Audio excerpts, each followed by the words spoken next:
Alright, probably going to be a long video, response video to Corey Anton. Yep. 20 minutes of video or such, and it's going to take a while because he says a lot of things and he talks fast, and yeah, but it's all this same old cliche kind of stuff, and yeah, this conversation has to take place. I mean, we're obviously not understanding each other at all.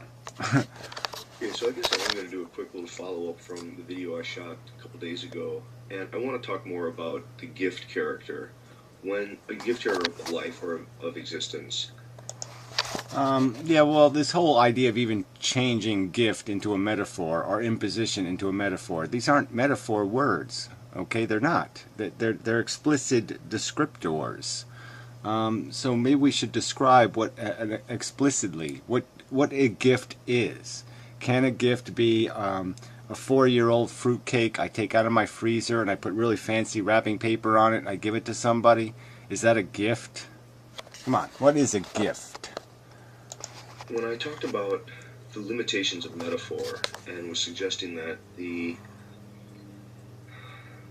metaphors that we use from life or from existence, and yeah, again, like I said, these aren't metaphors though. Gift is not a metaphor. Imposition is certainly not a metaphor. We try to understand the whole of life or the whole of existence. Those metaphors always fall short. And I was suggesting... No. See, that's the whole point, the whole argument, the whole of existence. What does that mean?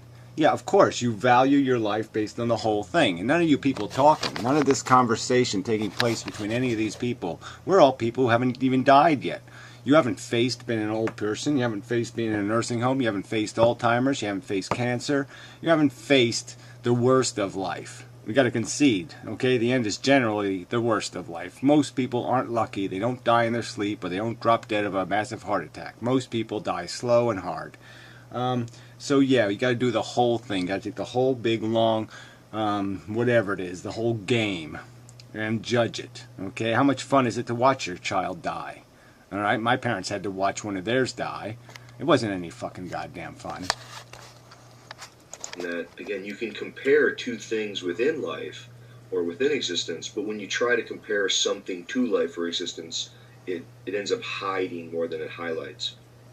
And yeah, whatever. So you just said absolutely nothing there. No, we can judge everything. Of course, you can't judge a car like you judge a goldfish. You don't judge everything the same. You don't judge different things the same way, but you judge them all based on some sort of economy standard, based on some sort of value, the thing you want the thing to accomplish. So yeah, dishwashers, you judge it based on how well it washes dishes. Human beings, you judge them based on what they do with this sentience thing. Do they efficiently, functionally use it? Do they accomplish something with it? Or do they just, as I've analogized, as I've metaphored, do they behave just like essentially firemen who start fires to justify their own existence? To say, look, I put the fire out. Because, yeah, I started it, but I put it out.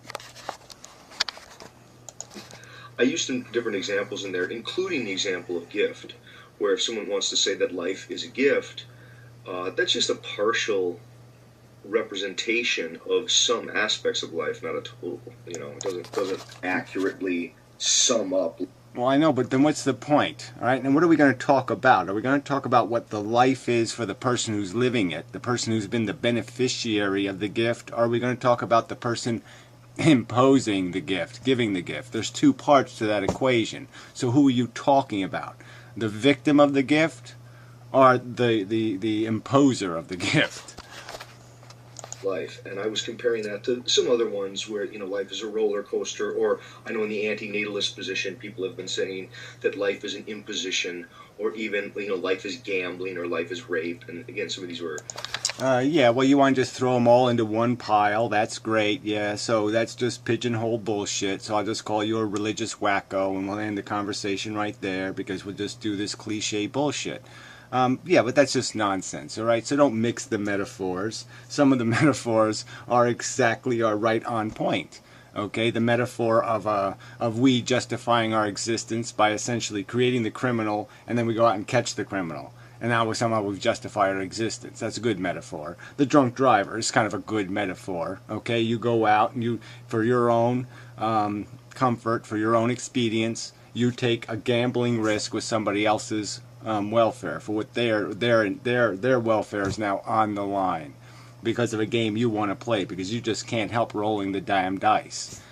These metaphors are perfectly functional and need addressing. And so to throw them in and say, okay, it's like rape. Well, I don't know if it's exactly like rape. That's not my metaphor. So why don't you point your finger at somebody or at a conversation? Okay, but this idea that you're going to throw every bad argument in with every good argument, and because there's bad ones in there, there's bad apples in there, you're just going to say they're all bad apples? That's bullshit. And you goddamn know it's bullshit. I just thought highly problematic. I guess what I do want to do, though, is I want to go back to this argument, the larger argument, and I have so many videos on it that I sort of don't want to continue to belabor it, but I feel obligated. Yeah, you feel obligated to repeat exactly what you've said before, and you feel obligated to completely ignore the counter arguments that have been provided. So yeah, that isn't going to go anywhere. There is no conversation, there is no debate, there is no discussion. There is just a rearticulation by you that this used car you're trying to sell everybody on isn't a lemon and a piece of shit. Okay, that its name is Henry, and if you look at the bumper just right, it's smiling, and it's a friendly little happy car. Well, fuck you, it's not. Life is a dangerous, messy, fucking goddamn business.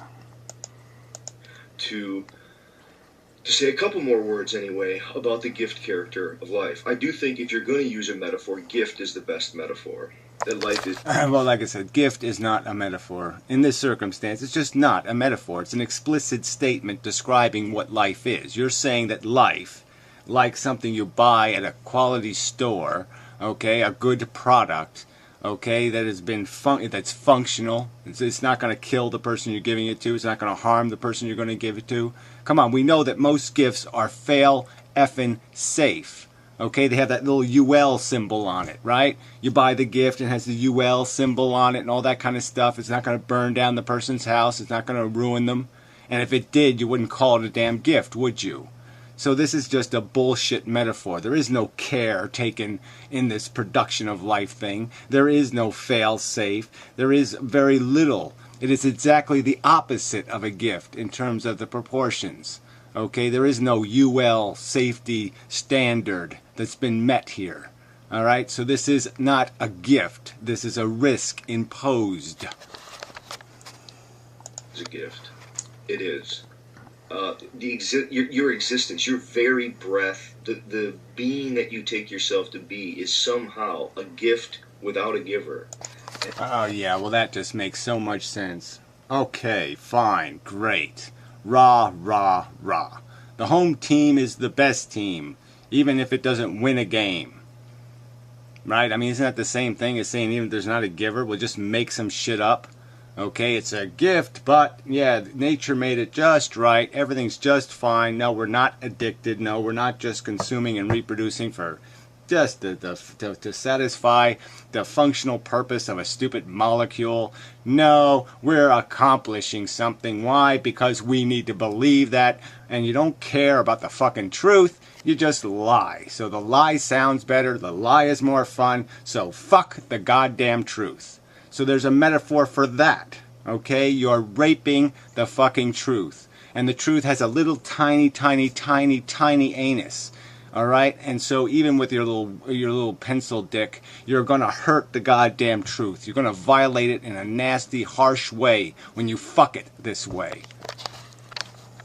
And when I say it's a gift, I mean that you come to self-awareness realizing yourself as over here and the world is over there, and you're stuck with some relation to this thing called your life. And I mean, not only is your life, quotes, a gift to you, but you literally are a kind of gift. How does that even make? This is just such mush. I'm not in gift wrapping. I'm not been UL approved. It was not something I wanted. The person purchasing it, it's like they gave me a Barbie doll, or they gave me, whatever. Think of something preposterously stupid. I don't know. What? Think of something preposterously stupid. that they gave me, all right, that I didn't fucking goddamn want, all right? They didn't shop for me. They just said, here's our shitty world. I've enjoyed it. You go ahead and enjoy it. Well, and I'm saying, well, no, this is completely the wrong planet for me. I'm rational, okay? I can't find any excuse for this nonsense. All right, you retards find this useful? Well, then, yeah, you should have fed me lead paint. You want to give me a gift? Send me lead paint when I was 5 years old. That would have been a gift.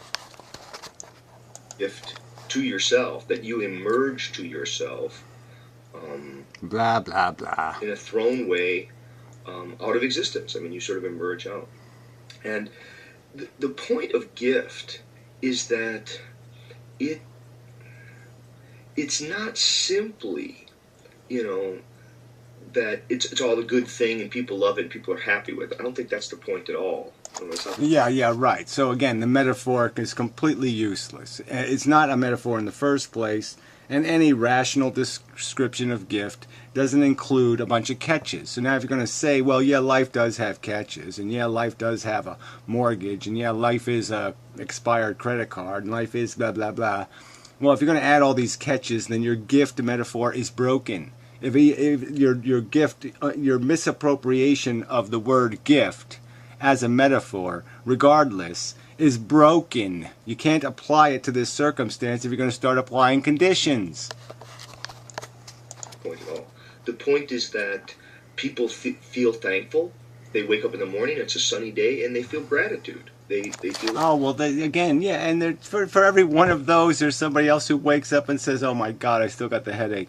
Or, well, let's not even go into all that. Oh, I got to get to work. Oh, I'm late. Oh, the kid's sick, and I got to take him to the hospital. I'm going to miss work. I'm going to get, my pay's going to get cut. Blah, blah, blah, blah, blah. Somebody's going to take my job. Come on.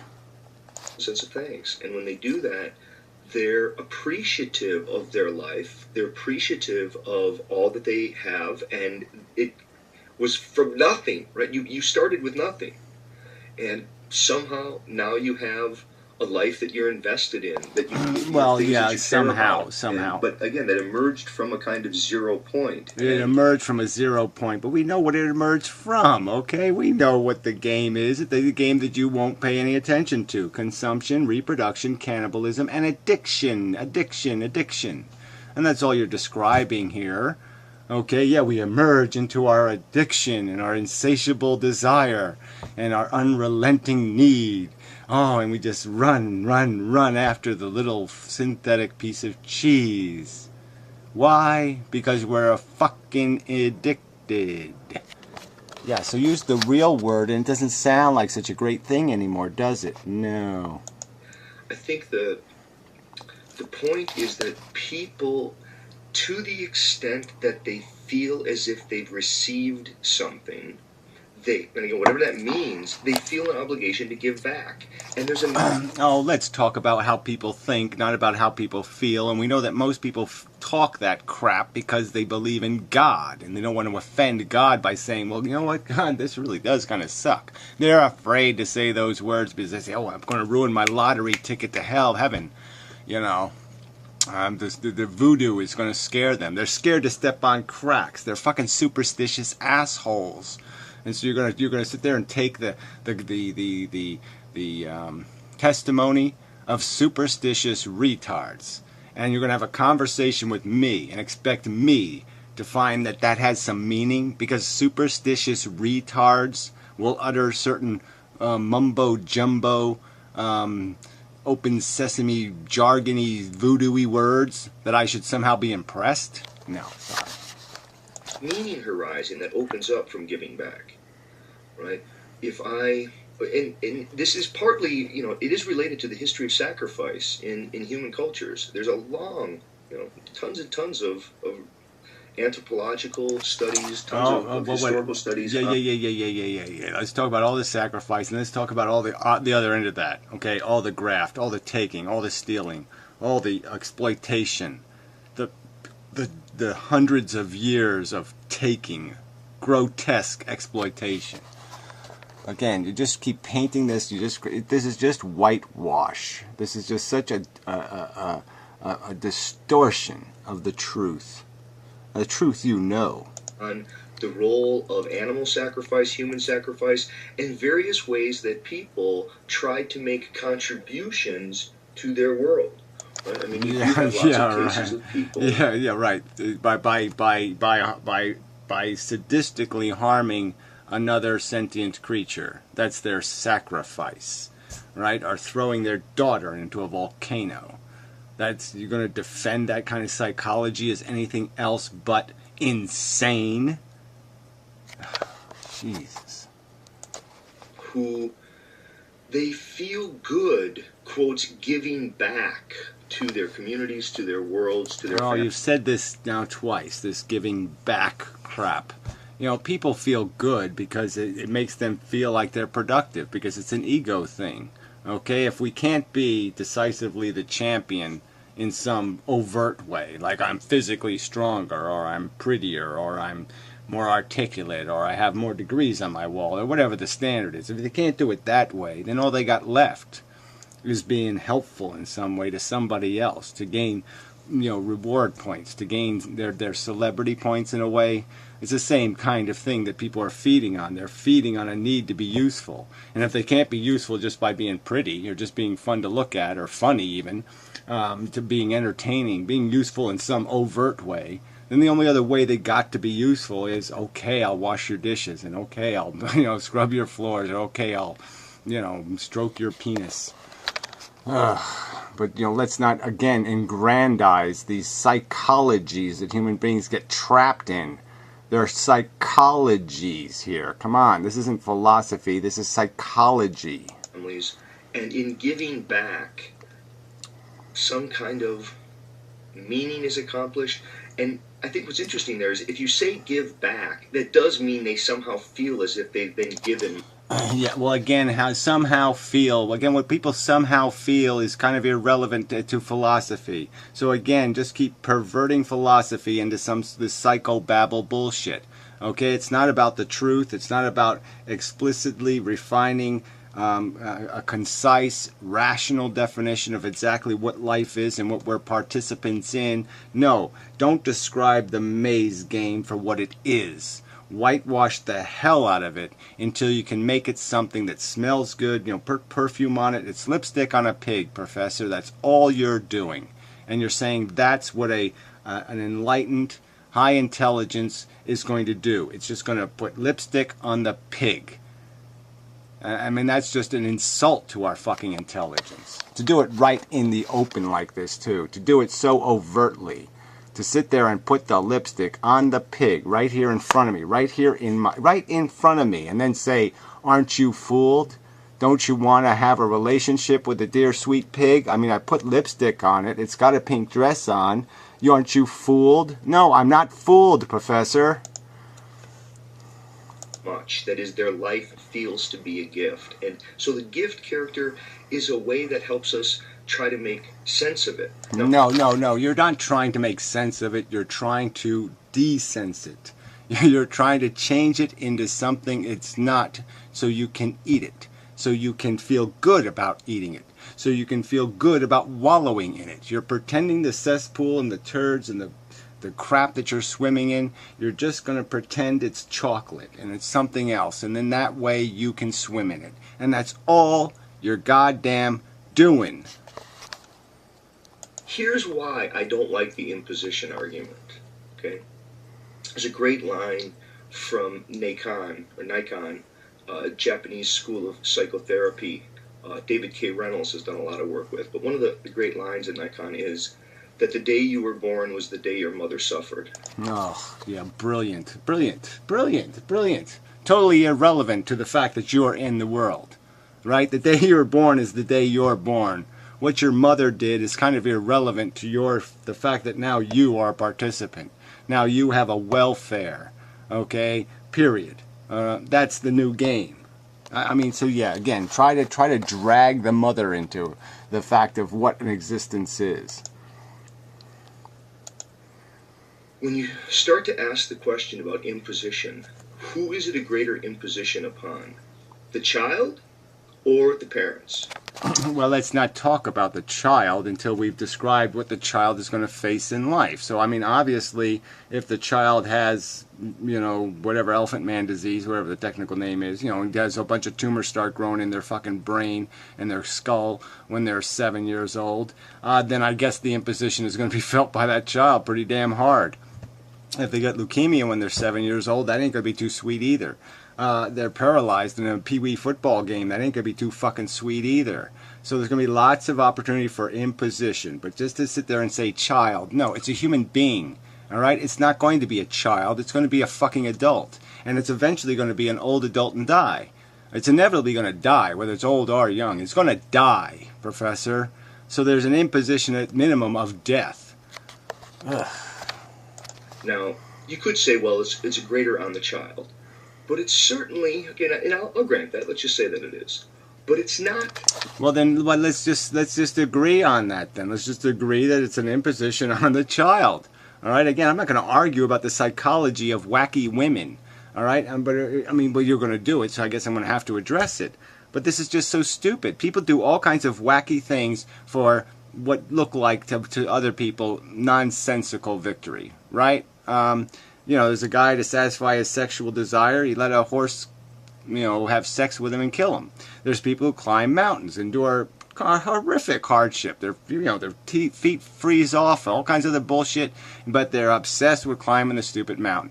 Are you going to sit there and just rationalize all this behavior and just say, oh yeah, well that's just humans being human, that's just super, that's just fantastic? You're never going to be able to just honestly say, no, human beings get caught up in bizarre and silly psychology where they think they can't step on a goddamn crack in the sidewalk, or their brain's going to explode, or some other kind of bullshit. But it's a need game. So the fact that there are women who will endure this process, but it still has to do with what they're going to get out of it.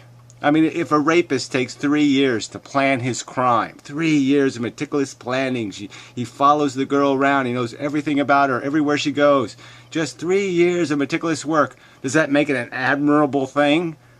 No, it doesn't. The fact that he's sacrificing doesn't have anything to do with whether it's a good or bad thing. If somebody saves for 10 years, they work 10 extra hours a week for 10 years so they can buy themselves a Lamborghini, are you going to call that a sacrifice? Are you going to call that some sort of magnificent example of human generosity? Or are you going to call it what it is?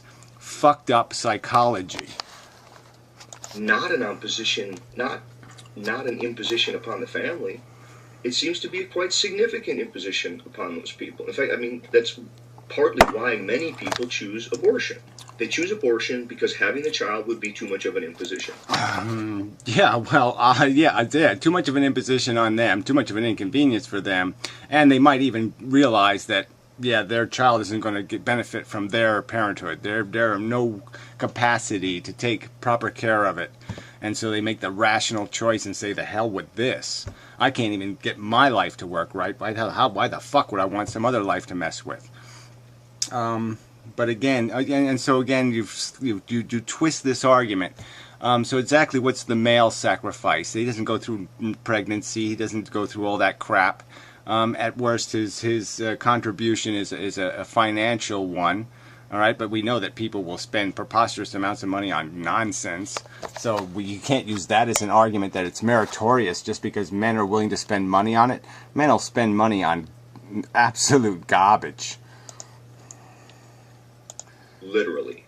And I think the inversion that has happened in some of this dialogue is so fascinating. It's literally interesting.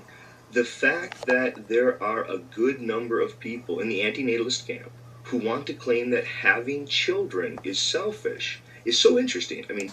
Oh, really? Maybe you ought to address it in some way. Just point me to the parents who had kids unselfishly. Would you please do that?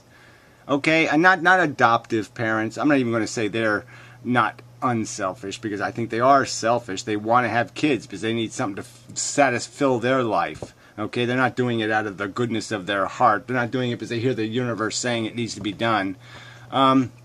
But regardless, you point me to the natural birth parents that are perpetrating an act of generosity, where they've gone to the proper store and purchased the proper equipment and done it the proper way, and they're doing it because they know it's the right thing to do, and it has nothing to do with their self-interest.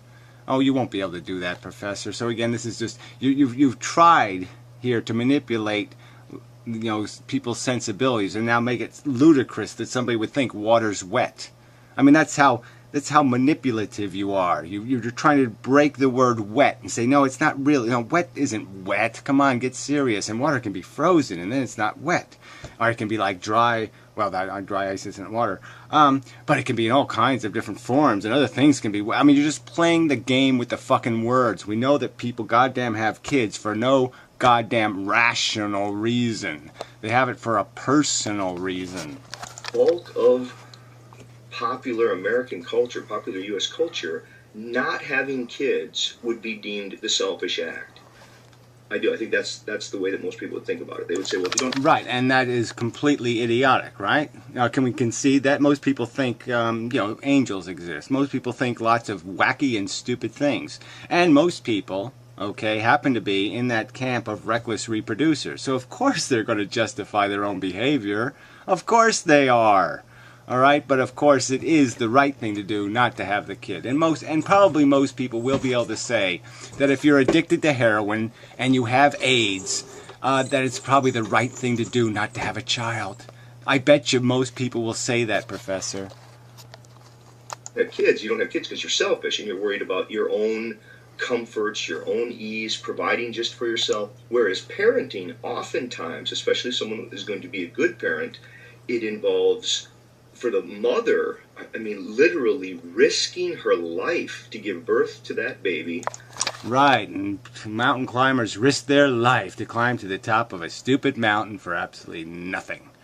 Right, so the fact that dopey women will go through extraordinary crap, all right, so they can sit there and justify their existence by having something to take care of for 18 years, and many of them with the expectation that they will live vicariously through them. We see plenty of people doing that bullshit. We see plenty of little 5-year-olds all dressed up and doing little beauty contests and everything else because of the mother's unsatisfied ambitions. Come on, Professor.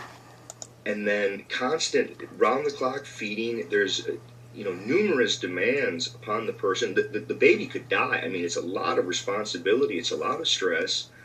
And yeah, well, it's a lot of stress if you have a real expensive car. You go out and to get the Lamborghini, you got to buy a security system, and you got to maintain the thing. You got to keep it clean. You got to get that European mechanic to fix it. You got to do all the blah blah blah blah blah blah blah. Still bullshit, Professor. I mean, the fact that somebody sacrifices to do something stupid, the fact that they invest time planning their mass murder, really doesn't make it a legitimate act. You have to justify the act. You can't justify the act by saying, look at what they're willing to sacrifice to do it. No, that's not how you figure out whether something is done for good reasons or bad. That's not how you define altruism. There does seem to be, hardship and loss and worry and financial demand, and many people, they devote their lives to trying to enable their children to thrive, to have a successful life, a meaningful life. And I guess in that sense, it doesn't really register. Maybe we ought to survey. Maybe we ought to survey, the average high school student, and find out what he thinks of his parents' parenting capacities. Because this is all sort of bullshit, and you goddamn know it. I mean, most parents are pretty goddamn reckless, and you know it. So this is just bullshit. And if their kid doesn't come out right, and he doesn't sit there, he doesn't get straight A's in school, and he's a little bit of a fuck up, yeah, where's the parents then? Yeah, they write them off pretty damn quick. That having kids is somehow more selfish than not having kids. Now, we could try to... Well, I'm just saying, look, there's no point in comparing the two things, because one's based on a logical decision, one that's rational assessment of benefit and risk.